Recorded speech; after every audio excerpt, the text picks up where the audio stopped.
Haunted Mines, another starting map, Haunted Mines in this best of 3. We are in the playoffs of Meta Madness, everybody. First round, the round of 8 in the winner bracket, best of 3. Easily explained, we are playing games on Thursday and Friday. A lot of the players either go to school, university, or have jobs, so we can't play full best of 5s the entire time. It's just not enough time on those days. So the first round is best of 3, and then we're moving over into best of 5 territory. Now we're going into another match, this time between the Raiders and La Croissade, the Frenchies. And of course now, since we're in the playoffs, it also means that the warm-up is over. What does that mean? Well, in the group stage we had 10 heroes pre-banned for the group stage. Now that we are in the playoffs, 22 heroes cannot be picked at all. And in addition to that, obviously the Meta Madness rules still hold. You can only play a hero once in a series. So every single hero that gets played in game number 1 cannot be played again in game number 2, and so on and so forth. So things will escalate quickly. Now, I'm a little bit salty already looking at this, because we're going into Haunted Mines and the first thing that happens is that the Frenchies ban out the Vikings. Personally, I think they're just jealous of the majestic beards that the Vikings are rocking, because as Frenchies they just can't properly, you know, grow them. That's at least my explanation. Could argue that I'm a little bit salty, and indeed I am, because I want to see Vikings. Give me the Vikings. At least we have a shot of seeing them again later. Inubera gets banned, and so does Chromie. So Stukov first pick is the result from the team in red. This is a double elimination system, meaning whichever team loses here drops down into the losers bracket. But of course you want to make it to the grand final with a straight shot through the winner bracket. Less games to play, a lot easier as you're progressing there. So we'll see. Also, big shout out, as usual, to the Patreons. This would not be possible without the people supporting the channel and the stream over at patreon.com/Khaldor. There's 2,000 euros on the line for the players. And again, all self-financed with the help of the community. We don't have a sponsor for this. Pretty difficult to get sponsors these days for Heroes of the Storm. So a big shout out to everybody that is supporting the efforts. And if you're interested in checking that out, then you can head over to patreon.com/Khaldor. There's a link in the description as well. Without the help there, we wouldn't have this tournament. We've seen the Varian pick in the first rotation already in the previous series, so this time it is Varian Elmo Furion, since Stukov got already taken away. Look at that, Artanis is already out. Okay, Artanis is out, and Willy on Falstad. Yeah, that gives you a global, that gives you some disengage. Artanis can also deal with the golem a little bit easier in the bot lane. So, starting to get pretty interesting already. Now, the Varian rotation was played in the first series together with Stukov, which is for most teams the preferred combo to go for. But Malfurion, of course, serves a very similar purpose. He's just trying to come in with a root after Varian's taunt, and then you're looking at damage that you have there. Battle Stitches gets banned. Trying to get rid of one. First of all, one of the reasons that Stitches also gets banned here is because with a helping hand he can play around those efforts to go for an isolated target a little bit. So yeah, he's out. And then as the final ban of map number 1 here at the playoffs, we are getting Gul'dan. Okay, bit of a moment of truth here. What's it gonna be? Blue team, come on. We need damage. Jaina is still up. Mentioning her because when we last saw Varian with Stukov before, or with just like lockdown support, it was Jaina that was banned out to make sure that all that burst damage wouldn't really be available right away. And instead we're getting Samuro. Samuro and Lunara.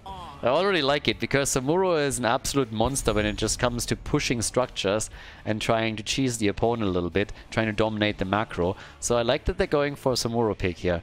My personal favorite is whenever a team goes all the way down the rabbit hole and really commits with Samuro and Abathur. If we see that, that would be amazing. Could still be the case here. For Gavlo, I would more so expect him to go for a proper damage dealer, but I like that we're having Samuro already for Sven. We get Mei, we get Cassia. That rounds out the draft for the red team in game number 1 of this best of 3 series. And last but not least, for the man, for Gavlo himself, what are we getting for the Raiders? hesitating a little bit here. I really thought they would lock the last one in pretty quickly, but nope, far from it. So still checking what's still available. And in addition to Lunara, we get Jaina. There she is. So the burst damage comes through after all. Game number 1, everybody. It's La Croissade against the Raiders. Let's head straight to Haunted Mines. Game number 1, the Raiders on the left with Nano and Lunara, Sven on Samuro, Gavlo is playing Jaina, we got Unforgiven on Malfurion, and Gippe is playing Varian. The right side of the map, the Frenchies of La Croissade with Willy on Falstad. We got Panda Colada on Cassian, Nagrom on May, Guilty Spark on Stukov, and Play is playing Artanis. We got some stacking for Cassian right at the start.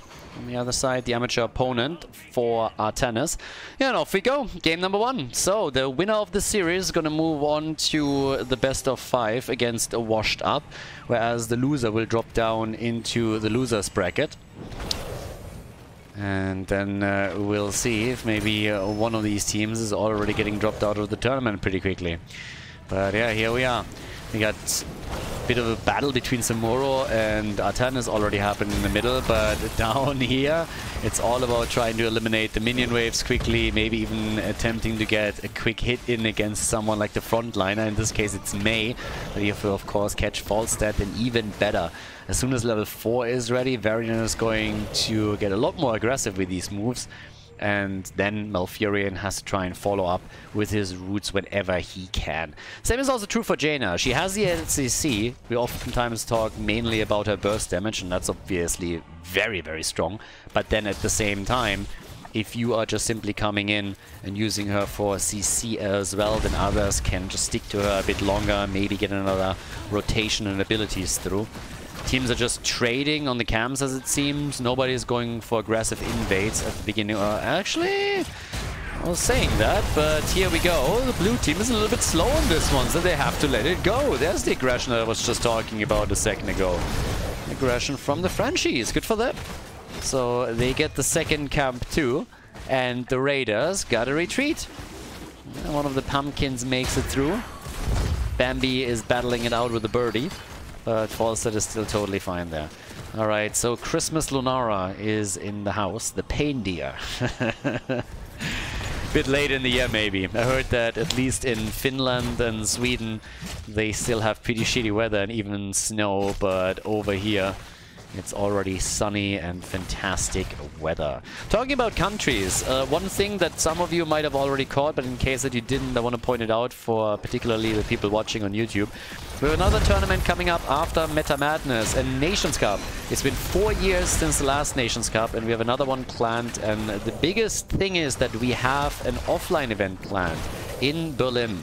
So at the beginning of June, there will be an offline event where the best teams will come together. We are planning on also bringing at least one team from North America and also from Asia over to try and battle it out here. A little bit of a mini Heroes of the Storm World Cup. So if you haven't heard of that yet and you want to read up on some additional information, then check out the link in the description. And you can, of course, also book yourself a little bit of a trip to Berlin, enjoy the city, and then watch some Heroes of the Storm live, shake hands with players, casters, and everybody involved here. And since the question keeps popping up, there is no entrance fee. Entrance is free. You can check the event out. So just a bit of a side note, and I hope to see quite a few of you guys there. So big opportunity, maybe the last opportunity to watch a big event like this in Europe. Either way, for now, in our Meta Madness game, we got the Mines open, and Lunara is currently going for Skulls. And we got Samuro battling with Artanis. Artanis is obviously trying to get his amateur opponent to some good use. We have stacks coming in for Cassia. She's currently sitting at 11. Nothing too crazy, but yeah, she's slowly getting there. Shandal's Clarity still sounds to me like it's Drink. Oh, the swap, and look at Falstad coming in at the right angle, and Sven is gone. First blood, everybody. 3-4 minutes into the game, and we have first blood for the French team. Good for them. Yeah, the Raiders won their group. I want to point that out again. They came in first in their group, whereas La Croissade only took second place. Initially, we had 16 teams in the tournament. Played a group phase, where obviously we had also much bigger gaps between the skill level of the teams. But pretty impressive from La Croissade, already to pull ahead a bit. And if they now make a play for the Golem down here, they might even get the first big objective. The Raiders come in thanks to their seeding as the favorite. But time will tell if they can bring this in. So, for now, 23 stacks for Falstad. Another battle, same camp, and another battle over it. Can the red team take it again? There's the taunt. We already have damage on Sven, but this time Samura gets out. I'm not so sure about Varian, though. He's still very, very low here. Oh, and Lunara gets deaded. Artanis with a place. Lunara down. Malfurion down. It's a bloodbath. They were looking for a third kill, and they couldn't get it. But, yep, this is looking very good now. All of a sudden, the top fort is completely exposed, and they can jump in and try and drop it. Maybe not destroy completely, but 50% of the hit points gone already. That's a big win there. 3 kills to 0. And a massive setback now for the Raiders. The Croissade could now also go down to get this bad boy down here to try and take the boss down. They have nobody in the lower levels of Haunted Mines just yet. Seems like nobody is actually making a play for the boss at this point in time. Problem for the blue team is obviously if they now move down, then there's a chance that the red team, if they're close enough, will just go for the top fort. Mei gets caught a little bit and taunted for just a second, but she's still fine. Over here, another camp has now been taken by La Croissade, and they are doing well. I mean, again, another fight. Blue team, they try to get finally a kill, and they just can't get it. Or can they? Nagrom, and he's dead. Nagrom down, and seems like Artanis is gonna follow. Maybe not. The root! Nobody believed!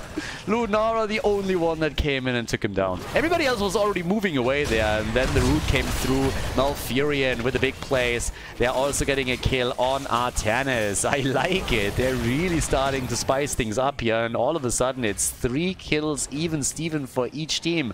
Nicely done. The Raiders pushed back initially, but then they come in swinging, and they are really opening it up. That's not only true for the kill count, it's also true for the wall at the top. They're trying to open this as well. Big fly and kill. Lunara dead. The bird! He nearly died here. And well, he did, but so does Jaina. I like it. What a game. Everybody is getting hyper-aggressive around this. A slight leading experience now for the Raiders. But it seems that they are trying to get the objective. But here we go. Illusion Master is in. Level 10 abilities are kicking in for both teams. We get Tranquility. There's no big surprises here. The big shove from Stukov. We get the wall for Mei. And the only one that's missing is Lunara, and she decides to go for the Leaping Strike. But of course, the skulls are being taken, and that leads to a pretty big golem for the red team. The Frenchies with 64 to 36. And camps are also getting targeted now. Siege Giants have already been claimed at the top. Is going to help a bit with the defense. Down at the bottom of the map, they're prepping to push through and, of course, aim to take the fort down, which should definitely fall at the top. They already dropped 50% of the hit points earlier on, so should really be an issue. 30 stacks for Cassia. 8 minutes into the game. It's nothing insane. It's nothing crazy, but it's also not too bad. So you can definitely work with it. Up here, on the other hand, that's the bigger question. It's a big golem, so the rule of thumb on Haunted Mines was usually that you were trying to push with the bigger golem, and the other team would try and defend. But yeah, Lunara already with a hoppity hop gets the kill, tries to go for Willy, and he survives. Kill for a kill. That fort is still not going to make it. Question is more so what happens down at the bottom of the map. Can they also take a structure down? And given the fact that we currently have not only Cassia but also Artanis dealing with it, I would say no. Probably not. Top side though, that was a given. So that one's Gonzo. No chance there. 49 stacks by now also for Falstad. Should have pretty decent damage for the early stages. 14,000, not too shabby. And with that, We now also are looking at top damage. Lol. Nada. 5 kills, 2-6. And obviously, Samuro is really annoying right now. I mean, at this point he has all of the illusions out, so he can try and take structures down as the map opens up a little bit. Only one that hasn't died yet in this game is Varian, by the way. Varian is the only one that has not fallen yet. So, camp after camp gets claimed. Samuro still doing his thing over here with Nagrom. And the birdie playing it very, very safe all the way up at the top lane right now. Taking it easy. Easy peasy. But yeah, level 13. That's the next milestone for both teams. Everybody wants to get the extra talent in. But experience is dead even. This is a very close fight between them. There's a slight advantage now for the Frenchies since they have taken the top 4 down. So good for them. But the Raiders, they have always responded very quickly when the red team pulled ahead. They got this triple kill earlier. But I really like these fights. The wall is out. There's the water elemental. They're trying to go for Nagrom. Perfect setup for Cassia though. And Malfurion is dead. The wall into the Valkyrie. And now it's a play for Jaina. She can't escape either. It's another double kill. They're looking great. It's the triple baby. They get 3. Still the attempt to get a counter kill, but I don't think that Sven can make it happen. Oh, but Lunara can! She gets 1, and that is it. I really thought for a second she might be able to get the bird too, but not quite. So, 10 kills, 2-6, and the Raiders find themselves in trouble. They're getting a bit raided over here. We got the Cavalry, and, well, it's getting a little bit tricky. I gotta be very careful here because now the mines are opening up. You have a half-level lead, or your opponent does. So they are already busying themselves on those skulls. Get them one at a time. I really like the way that La Croissade is playing this one out. I still am so disappointed that it's the actual name for Crusade. I thought they were just combining Crusade with Croissant. That would have been so much better. But yeah, you can't have it all, I guess. Oh, they can get a kill though, or can they? Damn, how long did Cassia survive here? Actually pretty impressive, but she still died. And this is exactly what I talked about a second ago. Every single time you think that the red team is pulling ahead, all of a sudden out of nowhere comes the blue team and gets mad value. Now the top lane is getting pushed by the bird, who's now flying back down to the bottom of the map, making sure that he's escaping from Samuro. But I still gotta give it to them. There's so much going on here. On the one hand, you have Falset pushing the top lane out. Samuro has to react to it. The wall still falls. But the aggression in the mines at least allows the Raiders to slowly catch up a little bit. They're still behind by nearly a level. And it's tough, of course, on the skulls too. But this is a fairly cool game. Every time they're trying to come back with a couple of kills, the red team is attempting to play this now a bit more carefully. They're still stacking. They have 43 stacks for Cassia, and we got 58 stacks for Falstad. So damage is coming through for sure. But yes, 10 to 8. Level 16 is now on the board. So here we are. Damage output, just give a bit of an idea as we are heading into the next team fight. 19,000 to 32,000. Falstad top damage for the team. Not quite pulling the numbers, but they get the kills. And the red team, uh-oh, there might be trouble here. Cassia down, and so is the birdie. Falstad back into the KFC basket. Chicken wings for dinner. Malfurion dies, but this is still a 4 versus 2. And very few... Oh, well, maybe they can make a play here after all. Nah, they can't. They can't. They tried, they got close, but now they're going also for Mei, and that is a 5-man team wipe.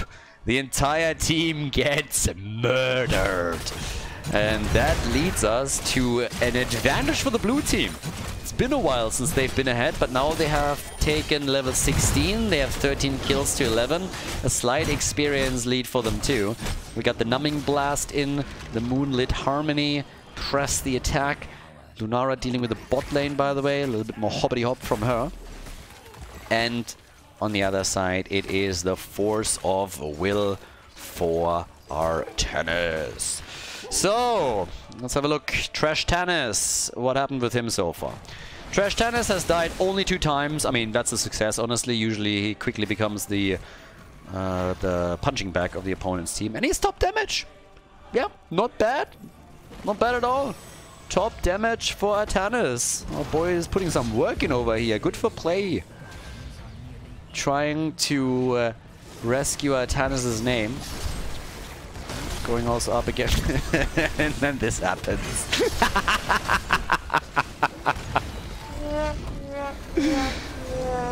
Could have looked cool, but no.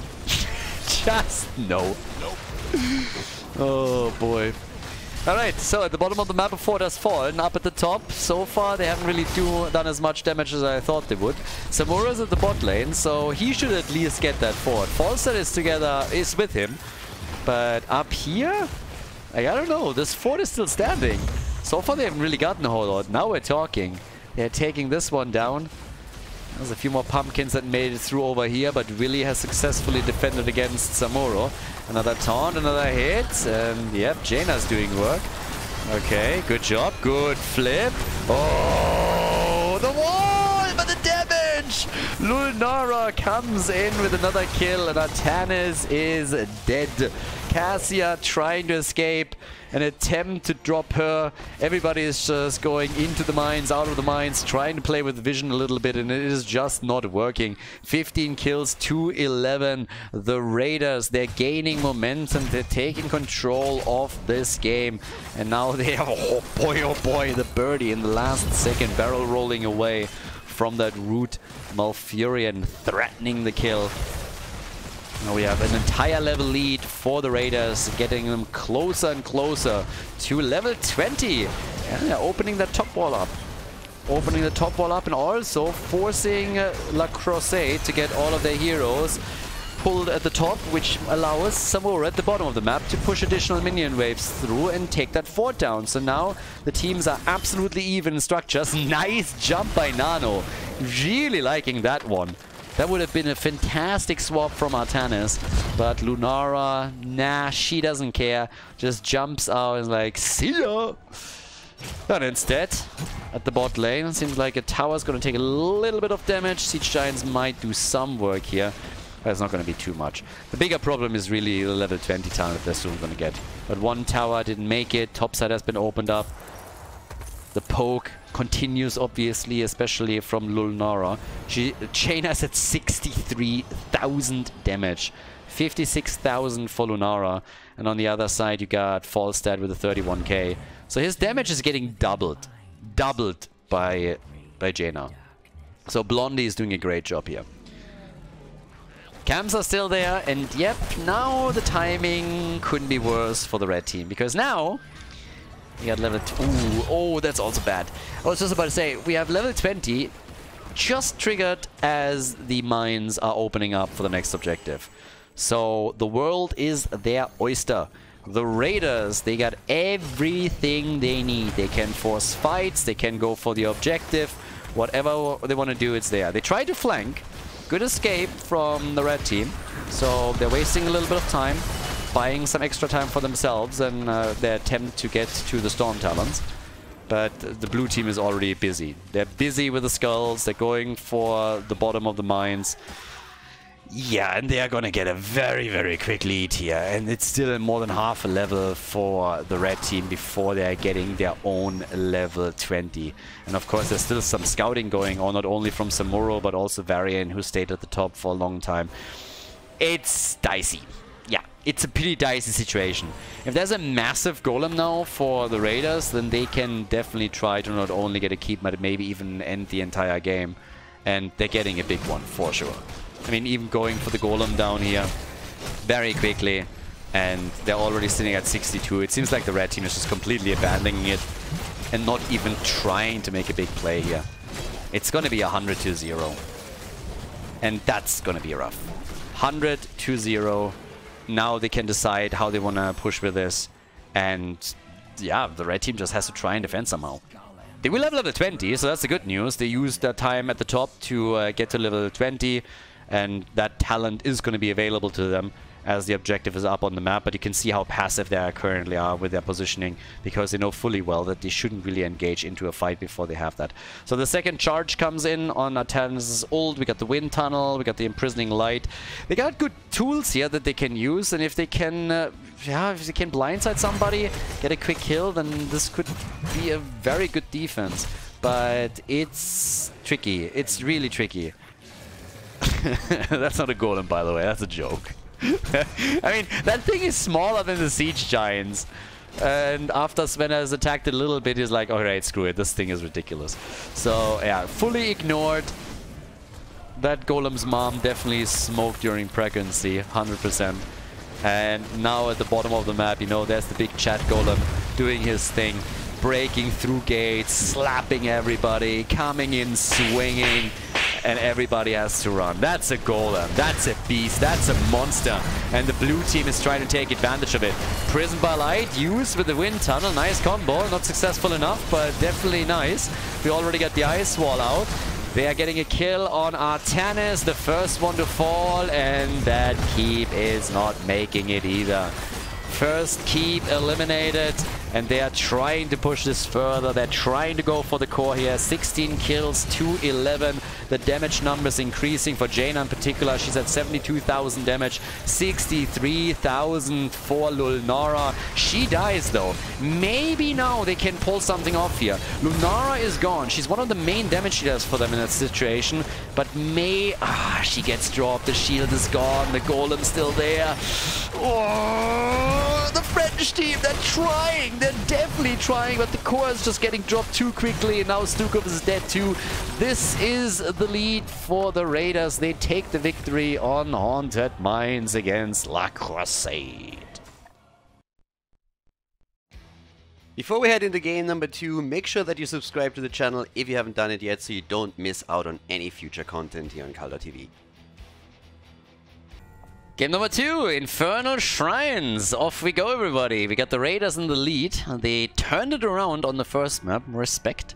Now that we're headed into the second game of the best of 3 series, that of course also means that the 10 heroes that were played on the last map cannot be played again. AKA 32 heroes are unavailable. The 22 heroes that are banned for the playoffs and the 10 that have just now been played. So in total we have 90 heroes in the game, but that also includes Cho'Gall, so it's more of like a double.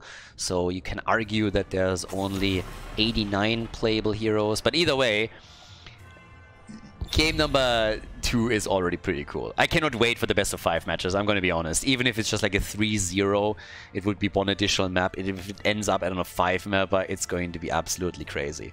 So, yeah. We have Ophia banned.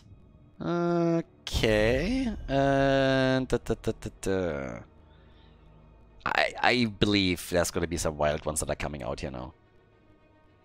And on the not so wild ones, but that you would still expect, I can totally see a Kel'Thas again, for example, on Infernal Shrines. I mean, at the end of the day, one of the things that happens whenever we are doing a Meta Madness where certain heroes are banned, you can just see how the game regresses a little bit to where it was a couple of years ago. You know, before less heroes were released. Because with every single hero that gets released, most of them have at least a bit of a power creep. So a lot of the newer heroes are usually just a little bit stronger. And then once that you're starting to ban some of them out, then others are coming back that weren't played anymore because they were easily countered by, let's say, a lot of Overwatch heroes, by those Genjis, those Tracers and everything. So all of a sudden you can play something like an ETC Kel'Thas combo again. You can go for that big cheese with Samuro Abathur once more if you want to. Illidan has made a bit of a comeback too in these games. I'm not quite saying that it's gonna happen in the second game of the best of 3 already, but this is something that we will see eventually. And mages are getting banned right now, Junkrat is out, and that means Chromie is open, which is a little bit ballsy, because Nano loves his Chromie, so that he is getting her here. Didn't really expect that to come through. Alright, so fair enough. And what's going to be the pick for the French team? What are they dropping? And we're going to eventually also get those Murkies again, 100%. Change. Dehaka and Tychus. Yeah, Tychus is still a very good pick for Infernal Shrines, of course. I mean, you're talking Odin. And all those transformations are super powerful. Could be that we're getting an Alexstrasza here too. If you wanted to, you could go for Odin plus Alexstrasza. Healers, of course, will eventually also drop out a little bit. But, yeah, let's see. We got the next double pick for the blue team this time. They're already more or less set with Chromium. We got Stitches, Tyrande. We're going old school on this one. If they can combo those three, whew. If Stitches hits his hooks and Tyrannos follows up, that's going to be a lot of dead heroes. Chromie is going to have a field day, just completely destroying them if that happens. Malthael, he gets banned. Safeguarding this a bit further. But yeah, I like this a lot. If they can hit these comms, oh my god. It's gonna suck playing for the red team. And they know that too. They need some cleansers here. They need somebody that can cleanse that out. Cho'Gall gets banned again. Some of these teams just hate fun. Earlier it was the Frenchies. It just banned out the Vikings as one of their first ban rotations. Now we have Cho'Gall banned again. That's why we need... This is why we need Game 3, Game 4. Exactly for that reason. But okay. Next double pick. Red team. Still need a main tank. Need a healer too. And there she is. Alexstrasza, I told you. Alexstrasza with the Dragon Queen. Very good pick, given the circumstances and all the heroes that are banned out. And then we have Mal'Ganis at the front for Nagrom. Alright. I like it. Double pick. What do we get here? Sven and Gavlo. We need a side laner and we need a bit more damage. Could go for a triple. Stuns would be nice if Stitches gets those hooks in, of course. You want to have CC. D.Va and Greymane. Okay. D.Va is back in the house. We already saw her once in the previous Best of 3 series. So she's apparently going to be a hot contender now as a side laner, especially since the Hogger has been taken away. But that leads to the final pick for map number 2 in this Best of 3.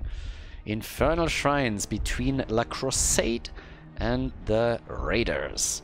And it is... We need damage. Well, it's Gul'dan. Alright guys, let's go. We got Tychus Gul'dan for the red team. Let's see if they can bring it back or if they're now getting dropped down into the losers bracket by the Raiders. Raiders against La Croissade, map number 2, Infernal Shrines on the left. We got Sven on D.Va. We currently have Unforgiven with Tyrande. Nan on his Chromie, still a bit bonkers to me that he actually got that. And Gavlo, he's playing Greymane with Uki on Stitches. Right side of the map, the French team in red with Vili on Tychus. We currently have Nagrom on Mal'Ganis. We got Play on Dehaka, Panda Colada. Still an amazing name. I love every game that I cast of this guy. And the name Vili is also so damn good. With Guilty Spark over here. So, yeah. This would have been so cool if they could have comboed that off with Alexstrasza. I love Hungry for More as a talent because it's just so much fun if it gets to the late game. And if you can play it with Alexstrasza in the context of Meta Madness, then of course you can end up with an absolute beast of a frontliner. In this case though, they're going for the hero that has the lowest hit point pool and they're just absolutely killing her. Oh, Karen gets eliminated. I always gotta laugh, because if you think about it, especially with the hairstyle and everything, Tyrande is just the Karen of the Storm. I mean, look at that portrait. If you would have to pick a single hero out of Heroes of the Storm who resembles a typical Karen the most, it's definitely Tyrande. If anybody in here wants to talk to the manager, it's her. Willy also gets dropped, and it is Nano who delivers the damage, so good for him. Yeah, kill for a kill in this game. A couple of good hits are coming together. Every time that Alexstrasza is dropping another circle, you see Chromie taking aim, and Tyrande is also following up on it. So all of them are just trying to use that as a bit of an aim bot assistance. We have Circle of Life in, the Echoed Corruption, and D.Va with the play again. Uki is looking for playtime. And all the way up at the top, our solo lane is established. That obviously is going to be the Dehaka play against Sven. And as the game continues and the map opens up a little bit, when the first forts are gone, the Hogger can control these lanes better. Either push or defend, depending on the situation in the game. And yep, we get the bigger they are. On level 4 for Tiger, so no Master Assassin this time. Bigger they are instead. They want to aim for Stitches here.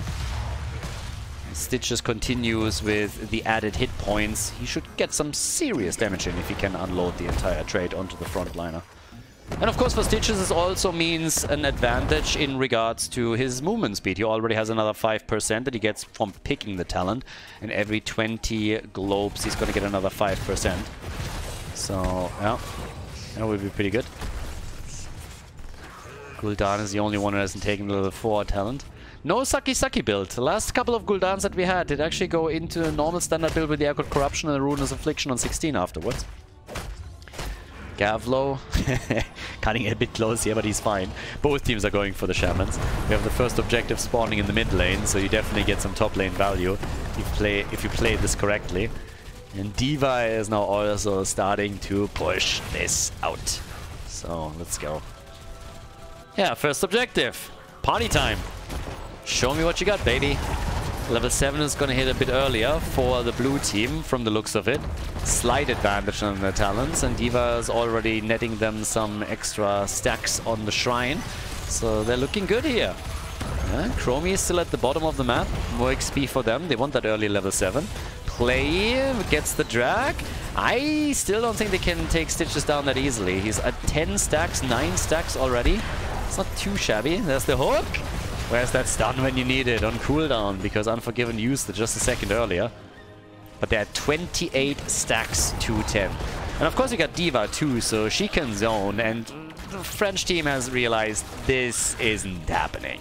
So instead of trying to force the issue and then maybe even lose a couple of heroes, they instead start to spread out onto the lanes and make their plays there, get some experience. They leave the first objective up to the Raiders. They know that especially for Tychus, his best moments are going to happen when he has Odin available, and they also have the Alexstrasza transformation that they can use together with him.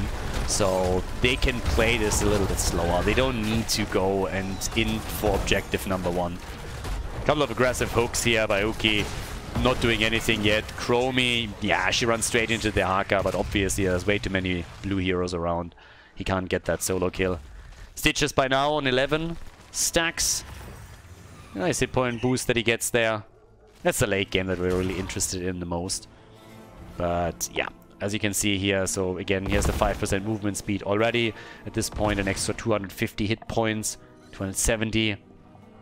And they are just aiming for level 10. It's a little bit of a slower start. I mean, we've seen a kill each, but they're not committing too much. Even on the objective, you could see it. D.Va took early control of it, and it will be the one on level 10 or with level 10 abilities that's going to matter the most. And slowly and steadily, some of the quests are now getting completed. We have the level 1 quest done for Alexstrasza. Going to make things a little bit easier with the sustain, thanks to the globes. There's nobody really that can capitalize on it too much, but still it's going to help them. Also, Chromie is about to complete her quest. Only one missing, but Greymane gets murdered. Alright. Yep, Greymane gone. That is another kill for the French team. They are doing well in the early stages. Game number 1, the same thing. They dominated in the early game and the early mid game. But it was then later on where the Raiders really started to bring it back. And that's, of course, the big risk here as well. But level 10 abilities are now there, so Odin is in. We got the Horrify. Got everything that you would have expected. And the same is also true for the Raiders. So we get the Raiders with Gorge, given the level 1 choice on Stitches and the extra movement speed. That obviously makes a whole lot of sense. And there we go! Glorious hook, and bye-bye Gul'dan. If he gets the Horrify through, maybe he has a chance, but nope. The answer is no. Nice kill. Those are exactly the hooks that you want to land when you're playing Stitches. Those murderous hooks that all of a sudden connect out of nowhere, isolate the target completely, and there's just nothing that they can do. It's a 4 versus 4 at the bottom of the map though. Ah, nice dodge by Nano. I like it, but Unforgiven, he gets caught. So Karen is dead again. Gets very, very quickly crushed here. They had to leave the top lane alone though, so Sven here had a bit of space and time to try and take the wall down and also deal with the hit points on the fort itself. So it's a nice back and forth that we have with another advantage in kills for La Croissade. And the big question is, of course, now what's going to happen around objective number 2. Because this one is going to be very interesting in regards to the heroic abilities. Now you have... we're definitely going to see Dragon Queen and the ult on Tychus, Commandeer Odin. So that's going to be a thing. And those double transformations can be super annoying.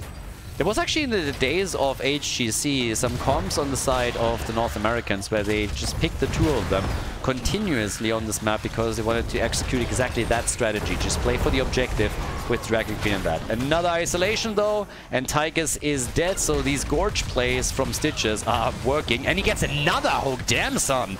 Look at that! Yeah, the red team is having a real tough time, and look at Mal'Ganis trying to get away here. Good Horrify, but they are really going for all the skills now.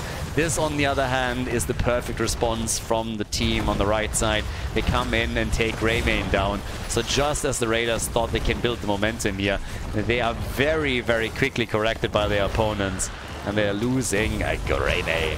29 to 25. It's really close. Very close. Better position on the shrine from La Croissade, but now Diva is trying to make an appearance here. Odin hasn't been used yet. Oh my god, he's so close to dying, and he survives. They didn't even have to pop Odin during the fight itself, but now they got level 13 and they use the ult to push with the objective. So Punisher number 2 for La Croissade. And off we go. I like it. So they are going through the bottom of the map, starting to take them down here. Goodbye fort, I'd say. I don't think they can save this one. Then again, I also don't think they can save Mal'Ganis. The bat is dead. They're still losing the fort. They still can't save this one. Especially since Diva is up at the top and she is just dealing with the camp that was pushed away. Ooh, Dehaka, they got him too. Look at that. Okay, Dehaka is dead as well. Alright, you lose the fort, but you're getting 2 kills for it. They pull ahead in experience. You know, this could have been worse. This could have been a lot worse than that. So it's not too shabby. Stitches at 17 stacks, so he's slowly... Ooh. Yeah, if he had Gorge there, that would have been the end of Alexstrasza. Can be very, very happy that Gorge was currently on cooldown. That would definitely have been the end of her. So, yeah, a job well done. Chromie is already cheating again. She's at the Quantum Overdrive. And everybody is just going for a couple of camps. Damage output, 35,000 for the Chrome Star. Little fake dragon over here is currently enjoying the top numbers in the game. And, well, on the right side, we got 22,000 for Gul'dan. So the mages are doing their thing. Stitches wants a few more of those globes, I guess. A little bit more movement speed would go a long way, especially if he can get to 40, 60 stacks. Something in that ballpark. Right now he's just 2 away from at least having 10% movement speed, 1 away. But at the bottom of the map, this could also be a bit of a tricky situation in the later stages because you have a Dehaka. So you have the global. Opponent doesn't. And off we go. We got Unforgiven. They're playing a little bit passive here. They want level 16. They don't want to go end up in a fight before they have a level 16. But another hook and he gets out. But boy, oh boy. Uki has some really spectacular hooks right now. Good awareness also where his opponents are likely positioning themselves. And he gets another one. Mal'Ganis, unless he gets licked. Okay, try to get out. Mal'Ganis still alive. If he could have brought him behind that gate, that would have been a dead frontliner. But Nagrom gets saved. So, 16 versus 16 in just a moment. The next shrine is coming through in the middle of the map. 22 of those globes now for Uki. So he is sitting at 550 extra hit points. And of course, 10% movement speed in total. It's going to be a little bit faster on all of that. Objective should be announced soon, TM. Nagrom scouted out. he's trying to delay this. The rest is moving. He's actually trying to delay this. They're fighting for this. Ult is already being used. Chromie can try to fire up. Greymane dead. Horrify on point. On point. And they take the camp thanks to it. Chromie can try to start another barrage here, but it doesn't change anything. That camp got taken. They can't get a counter kill. Really problematic that we are looking at Greymane dying so many times. Big, big problem. Greymane actually died 3 times. I mean, of course, he's like... He died the most in the game, but I expected him to at least have racked up like 4 or 5, which hasn't happened. So, yeah. Still a problem because it's another 4 versus 5 that they have to play out, whereas the red team is just pushing in on the objective again, taking control. Stitches, this time he doesn't land the hook that they needed on this. D.Va is topside, trying to protect their fort, which is taking more damage.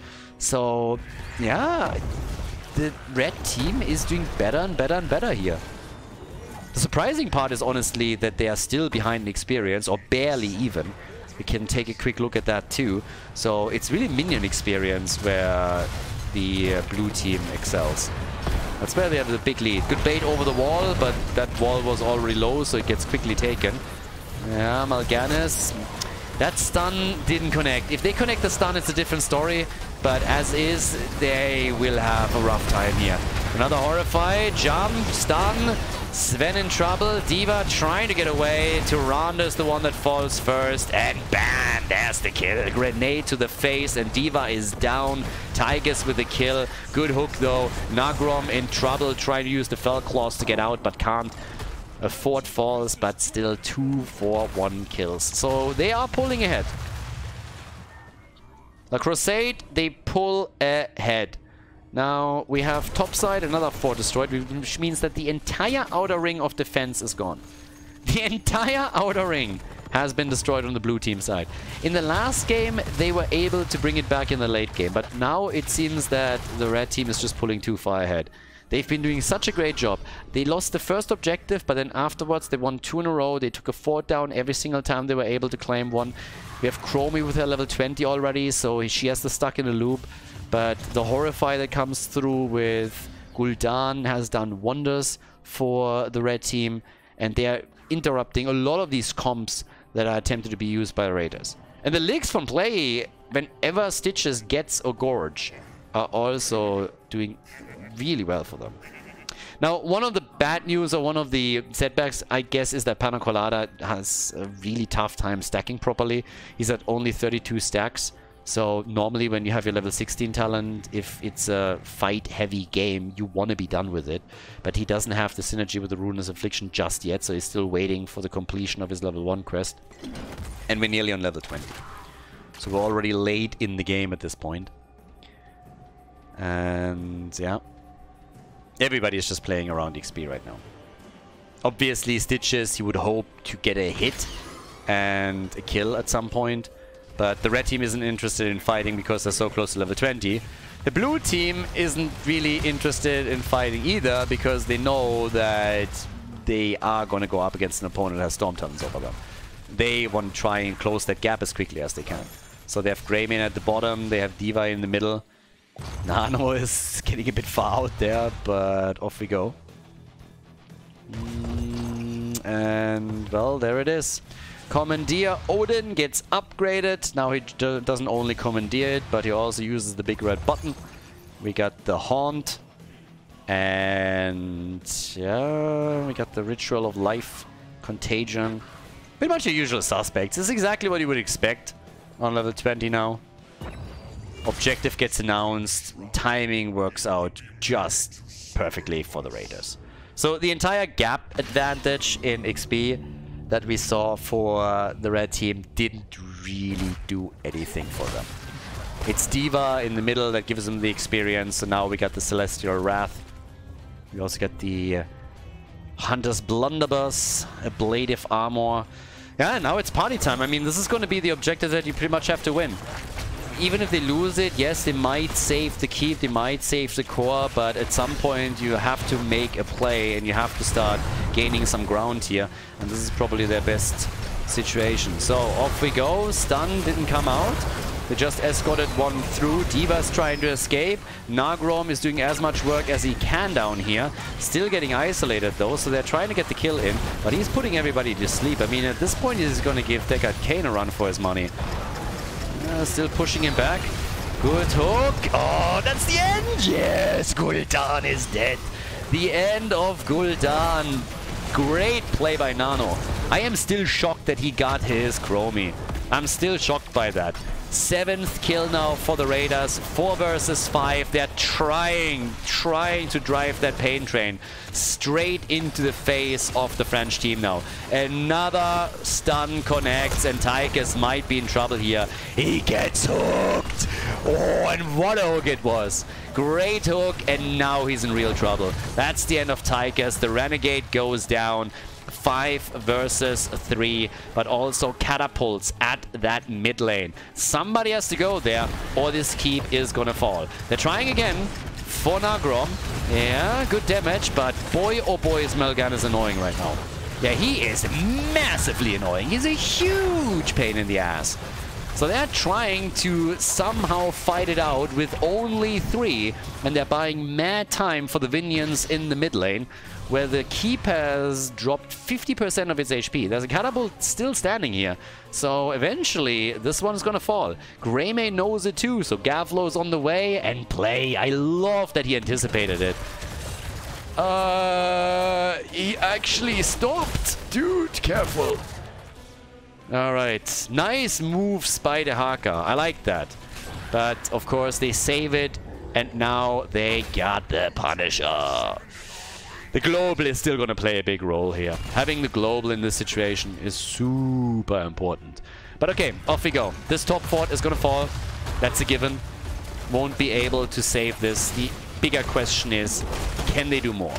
Because as you can tell, this thing is just getting absolutely shredded. No chance. Down at the bottom of the map, wall is still standing. No catapults with the first wave. Dehaka, still being annoying, can also try and take this down. D.Va is over here so that she has a shorter distance to cover when she wants to join the rest of the team. But they're aiming for a keep, and Odin gets used immediately. The big red button is out. So here's the party. This is... Oh! The hook! The stun! And she survives! The horrify of Gul'dan!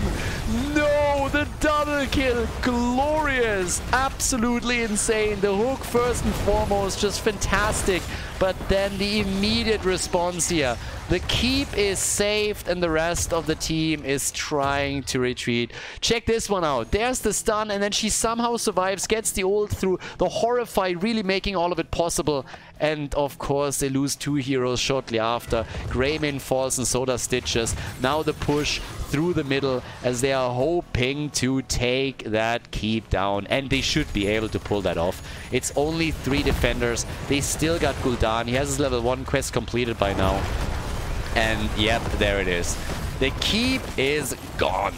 I don't think they can do much more than that. I don't think they can go for the core. I like the decision to come in and try and maybe nibble a little bit at the hit points of the keep. But then again, Stitches is back in only 8 seconds. And they, of course, don't want to risk getting hooked and isolated. So they just leave it for now. But yeah, stay away from those hooks.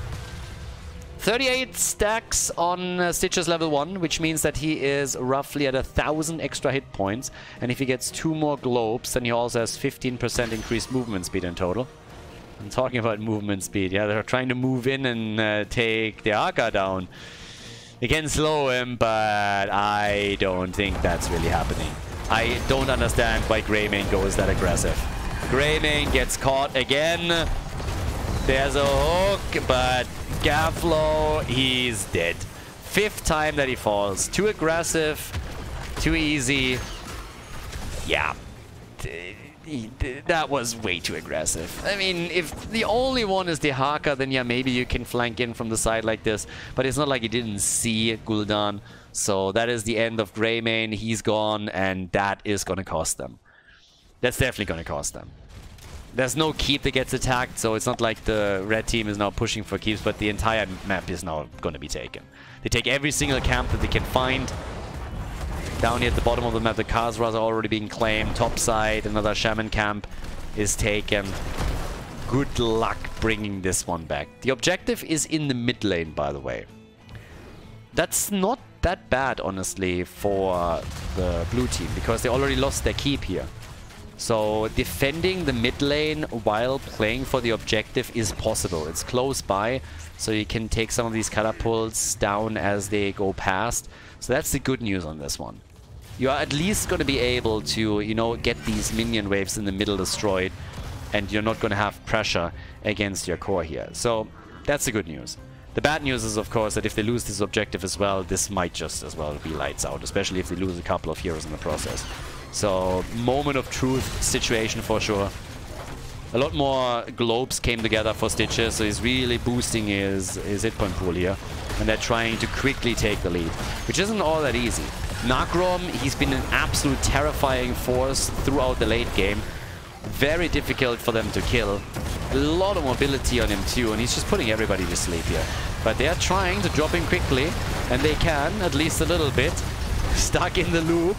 Yeah, Alex Straza already with their own ult.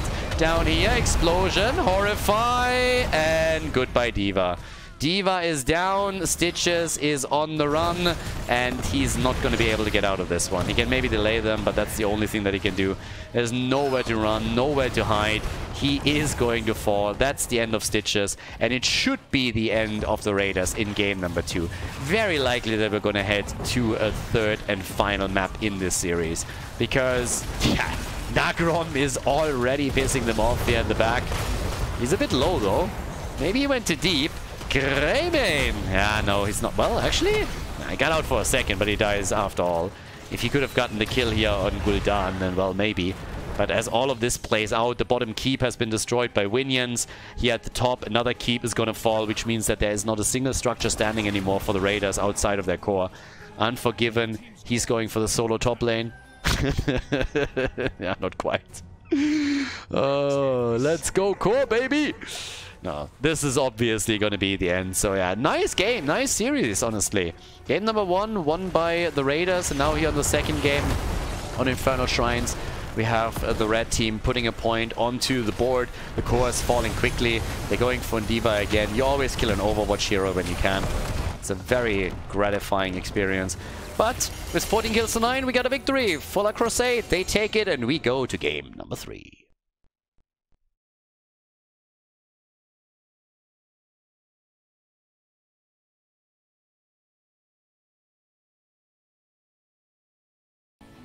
Towers of Doom, game number 3. We're going the distance in this series. We're still in the round of 8 of the winner bracket of the playoffs. And this, of course, means that now 42 heroes are not available anymore. 42 are gone. We had 20 that were planned, 20 that were played already, and 22 that are banned for the entire playoffs. So yeah, good stuff. We got Yrel banned.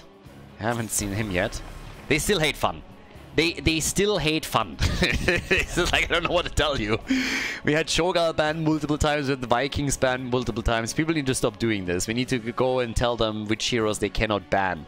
So yeah, Vikings on towers obviously can be very strong, especially in the context of Meta Madness.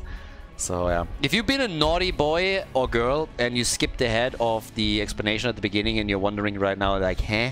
What is he talking about? Heroes banned? Meta Madness! There's certain heroes that are just not available. We are forcing teams to think outside of the box. And they usually do, and it gets very spicy once that the best of 5s are hitting. But even in these games, it is getting a little bit crazy. So, Zul'jin gets banned as well. Not so sure if I'm okay with the Zul'jin ban. I would have loved to see a Zul'jin. But what did we get? Junkrat, of course. Yeah, we're gonna get him at least once every single series. I would be amazed if he doesn't make a regular appearance here. Well, at most once per series. Rules are rules. We might see him a couple of times on the ban list. But that's it.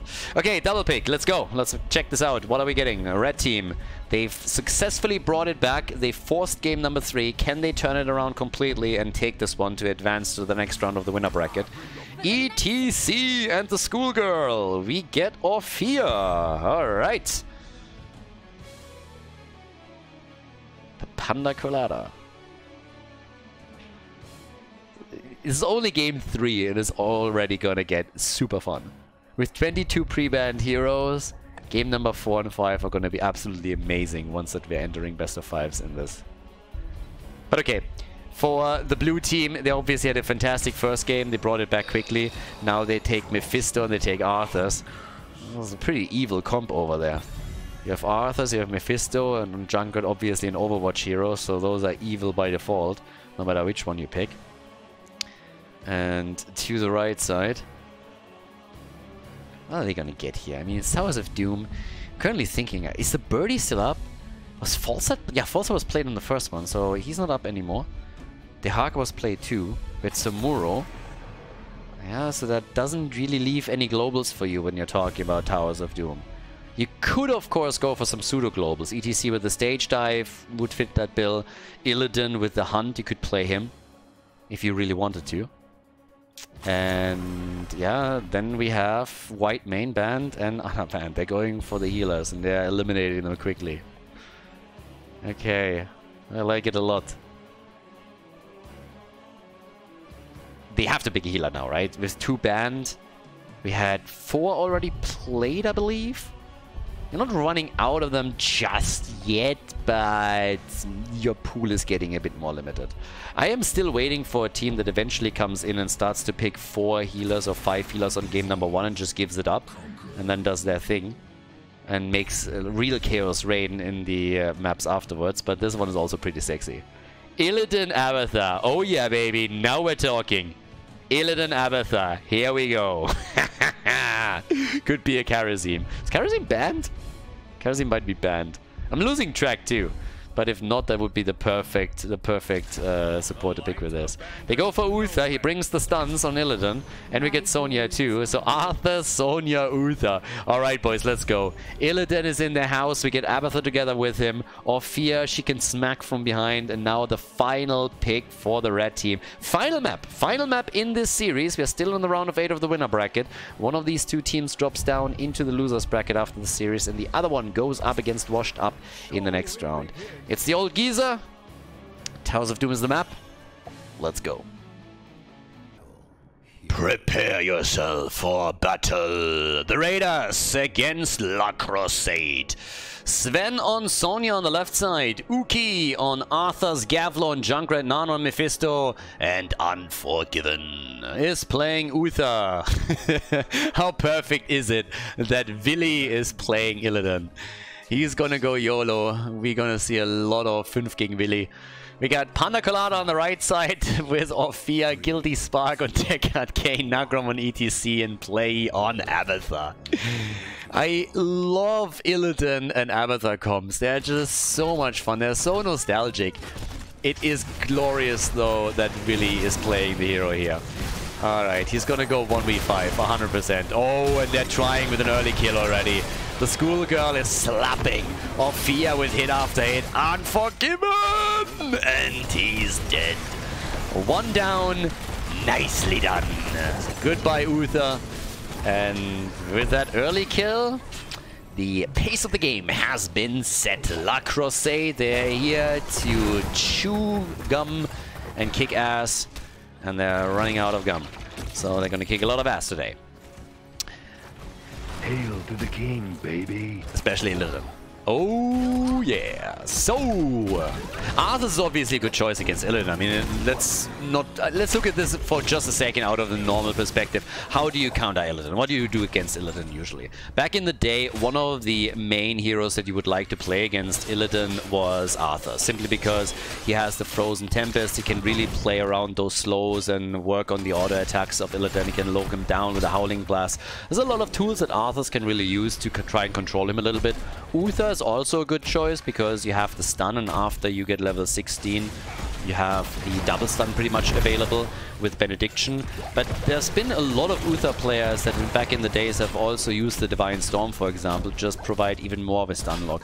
There was always for the misconception, you know, that Illidan, oh, you have to get blinds, you have to get blinds. That's why a lot of Wood League players were starting to pick Artanis against Illidan, or they picked Lili, and that was of course absolute bullshit and didn't really do anything for you. Illidan just moved back for a second and then you got your ass handed to you. But what really works is stun. Every kind of CC that you have against him is fantastic. So if you can use that, that's great. But you can already tell in the early stages how dangerous Illidan can be. I mean, he is a very disruptive force, and if you don't have these stuns available to lock him down and then target him, then he can be a massive problem to deal with. And right now, they're losing heroes left, right, and center. That's already 3 that got eliminated. Arthas is the latest victim of the French team. And it's getting very dangerous. Obviously, Abathur is helping out very quickly. The Slug just doesn't respect the 1v1. But early on in the game, having that much trouble already against Abathur, yeah, that doesn't really bode well for the rest of your game. Sven is also getting attacked, and a bit of spin to win at least brings him back to safety. But wherever Illidan appears now with the Abathur head, chaos reigns and is becoming problematic. So, now, with that said, we have the first objective up, and that's a triple altar phase, obviously. Nagrom, he's waiting, and can't really go for a kill here. They were hoping to get a bit more out of this, I suppose. Also, let's not forget, yes, Metamorphosis is definitely a very good ult for Illidan here, but if they really think they have to play around macro control, then the pseudo-global of the Hunt is still an option. I don't really think that we're going to see it, but it is an option depending on how exactly they want to play this. Also, if they want to jump on isolated targets, then it's also something they can definitely do. Billy is just crushing it right now. Love it. Absolutely love it. So he's creating a lot of space, and it allows Nagrom to nearly get the channel. Just barely interrupted. But this kind of play is going to continue a lot. And just look at this. Illidan is just chaos. He's absolute chaos. He creates, again, space. They take the altar. That's 2 altars out of the 3 with an Abathur composition. And they are even pushing them back and threatening a kill. Fia slapping. Absolutely slapping in this case and nearly getting a drop on it. So, yeah. Looking very, very good on this. Top side, that's still Sonya. Sonya was also played a lot against Illidan because with a good spear she can also mini-stun him. She can really go for the single target damage. We've seen leaps being used too. A lot of potential plays that can be made. And that was a nice isolation on Nagrom, but Abathur is there immediately and they can save ETC. And now Illidan is going maybe a little bit too deep. He needs help and he doesn't get it. So, yeah, there's kill number 1 for the Raiders. They haven't given up on this yet. They know there's a lot of momentum. They know that they have to deal with Illidan eventually, somehow. But they also, at the same time, are fully aware that they have a strong composition with a lot of combo potential that they can use to control Illidan. And once they have him eliminated, it's going to be very, very difficult for the red team to dominate these fights. Ophia is, of course, doing tons of damage, don't get me wrong. But there's still this this chaos factor, this X factor that Illidan brings. And if he can mess up the backline, if he can mess up their coordination, they're looking great in these team fights. But if they can go for a straight up fight, then it's going to be looking very different. So off we go. They're trying to get a quick kill in here. Okay, careful. Illidan. It's the old man with a stick that goes for the kill steal. So yeah, Sonya goes down. 1 kill to 4 and level 10 next on the horizon. Yeah, Gavlo also low. Everybody's low. They have a lot of squishies here. And that means they cannot fight for the altar. It gets channeled by Guilty Spark. Another 4 shots fired and they are down to 28 points on the core. Oh boy. Yeah. Level 10 abilities are desperately needed. And it is the Hunt. They're going for the pseudo-global. Question is just, what is ETC gonna do? And he goes Mosh Pit. There's the Divine Storm, by the way. Divine Storm and Leap. So they're unleashing all the CC that they can get. Don't go for the Divine Shield here. It is instead more stuns against Illidan. Lock him down and take him apart. That's the game plan here. Now, Illidan is also fantastic just on structures alone. So if they leave him to his own devices on one of the lanes, he is going to punish them. But him using the Hunt is going to allow him to jump on Junkrat, to jump on anyone in that backline and do even more damage. And Abathar is, of course, great topside for him, because Sonya can realistically never engage into a single one-on-one, since there's always the chance that they're just going to bring this back. Sven is trying, though, but this is a bit dangerous.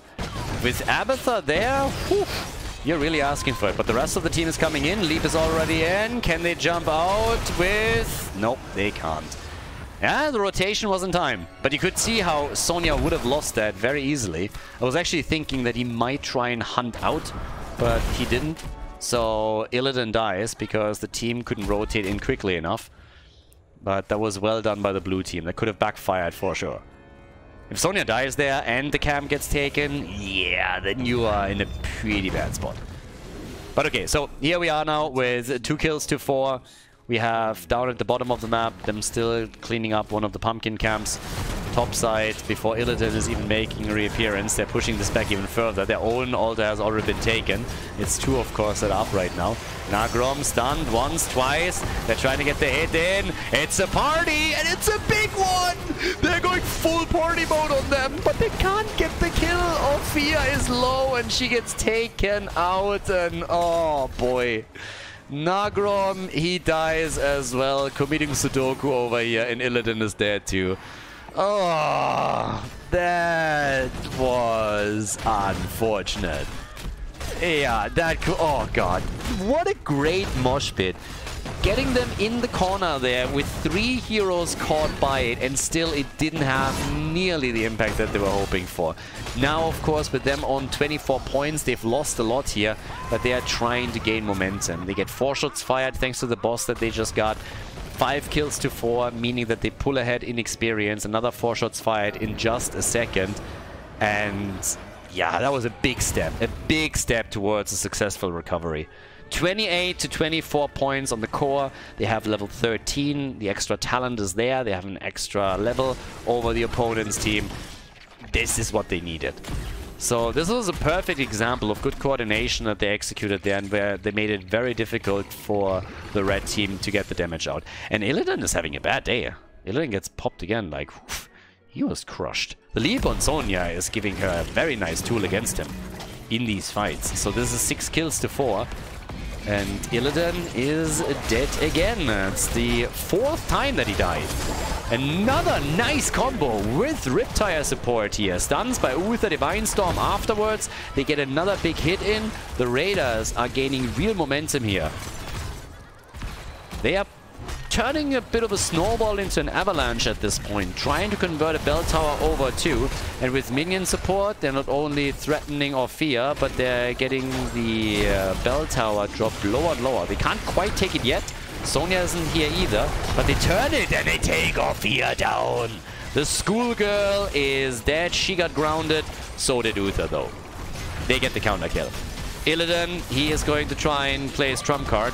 Oh! Leap and goodbye. Yeah, that's kind of what happens when Sonya has your number. Deckard Cain is dead too. Yeah, no respect for the elderly here. Sven then again. Nice! He dies. Hey, that was worth it. That was absolutely worth it. He knew exactly that he would die. He just said, ah, fuck it. I just want this one. So yeah, shots are getting fired here. And at the same time, we take another look at Illidan. Look at that leap. Look at Sonya and her just doing her thing. Jumping in and then bam! Straight to the face. But the mosh pit kill that we saw was just glorious. He knew it wasn't working. He knew he would die. He's just like, yeah, I don't care. This is totally fine for me. So, well done. 11 kills to 6. The mid game really belongs to the Raiders. Mid and late game here, it really belongs to them. They're playing this so well now. There's continuous focus on Illidan whenever he makes an appearance. And they got so many stuns now. We have the Leap, we have the Divine Storm. Uther has at this point also Benediction. It is extremely difficult for Illidan to play through all of that, even with the help of Abathar. And copies are getting murdered here too. We're trying to get some pumpkins connected. Top side, same play that we've now seen over and over again is being executed again. Illidan is playing with the pumpkins, but this time there's a bit of support. The hunt Oh, the slide!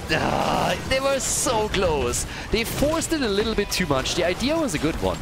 I really liked it. They're trying to come in with Nagrom and just cutting Sonya's path of retreat off. Even the mosh pit could have been an option, but it was on cooldown, so not quite. But the idea was definitely there. They're trying to flank. They're trying to isolate the solo lane a little bit more. And yeah, well, that's it. So level 16 talents are now available for both teams. That's the good news. 11 kills to 6. And can we get a bit more here? Sven is already moving back in. We have all the way up at the top Illidan. He has now the Blades of Azeroth as well. Boss is soon going to be up again, just another minute. Triple altar phase. Bit of a moment of truth situation. But they're giving up the one at the bottom. So the red team is playing a very passive game around the objective. 2 of the altars are already taken. That's 10 shots fired, putting them down to 13.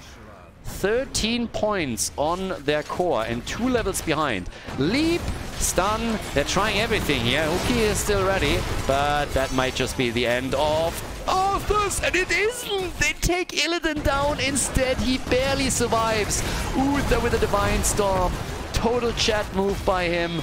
And now they are getting zoned by Junkrat as the channel happens. If anybody moves in, Avatar copy will be destroyed. Don't think he's going to get the kill here. But after that, they are going to create more space for the channel. That's another 5 points off the red team's score if it happens. But Avatar kills Arthas at least. So this isn't over yet. Maybe they can even play this one out. Uther is down. Goodbye, my friend. Okay. He's eliminated. And Orphea nearly netted herself another kill there. Well, the ghost of Uther is helping them out a bit further, but nicely done. Abathar with the honors. He's like, hey boys, wait a second. I did all the work. All the work. I'm the one with channels. You plebs are just in my way. I went 1v5 there. So I'm taking this one. And yeah, we got 42,000 damage by Orphea, 38,000 by Junkrat. They're retaking at the bottom. 21 points to 13. Final map. Final map. The winner moves on to face off against Washed Up. Oh, oh my god. Don't. Going for a full Superman move. The idea isn't bad. I mean, it looks a little bit like he's inting, like he's going full YOLO, but it's not really the case. What they're trying to do here is they're trying to combo it off with ETC. And the only reason why it doesn't work is because the blue team is fully aware of it and just plays it extremely safe. And whenever they see it happening, they immediately retreat. But if they don't do that right away, then the power slide is going to be there after the hunt connects and they get a kill. So it looks a bit like a meme, but it's honestly a pretty good strategy. It's just that the blue team doesn't fall for it. Level 20 is nearly in for the Raiders. Here's the play at the top for the boss. They should be able to get this one. Abathar had an ETC copy down at the bottom of the map, and here comes level 20. And that gives us the redemption, that gives us Ignore Pain. So much harder to kill now. Shots are fired, that puts the core down to 16, 17. But the gap is of course still there, and they retake another bell tower. So technically can they drop them now to 3 points. Which means a pumpkin camp would end the game. So this should be doable from the perspective of the Raiders to get those 2, because there's no level 20 available for the other team. They're going to get the one at the bottom of the map for sure, and here in the middle there's also no interrupt happening, so 10 shots are going to be fired, and that drops the red team to 3 points. Now, this is still Towers of Doom. You can definitely make that comeback happen. We've seen it happen over and over again. This wouldn't be the first time. Far from it. But the control that we are now looking at from the Raiders, that gives them a pretty good position. Illidan has the Bolt of the Storm. We have one also for ETC. If you can combo that off with a nice slide and the mosh pit, there's always a chance to bring it back. Orphea with the Eldritch Conduit. And of course the Hive Mind for Abathar. And he went so much transference. I mean, he pulled all the stops here to make sure that Illidan is going to be the absolute machine later. Now the slide, once again they're trying to play, and Illidan gets killed. Yep, that's how you deal with Illidan. You stun the fucker. Uther is about to go down, and Sonya is jumping in, so the fight is far from over, but Uther also has redemption. So as they're going for Deckard Cain, The old man will not make it, and that is 2 down on the side of the red team. And of course, now with those pumpkins, you can try and end the game. Moving down to the bottom of the map, this is where we're going to try and pull it through. Next altar is going to be a single altar. And, well, what are they going to do here? It's 20 seconds until Illidan is back. Big damage down at the bot lane. They can escort this through. They can siege it up with 4 heroes. 1 goes for the channel. And that should be it. So at this point, the Raiders, they're looking fantastic here. ETC, he's going in with a mosh pit, trying his best to delay it further. Another stun by Uther, and they rip the entire team apart. Everybody dead. Shots get fired. It's not enough to end the game right away. Junkrat commits Sudoku. And this is going to be the channel. The Raiders moving on to the next round of the winner bracket, whereas La Croissade drops into the losers bracket. GG. Well played. Pretty cool series between the two teams. And we're going to see the Raiders again against Washed Up in the next round.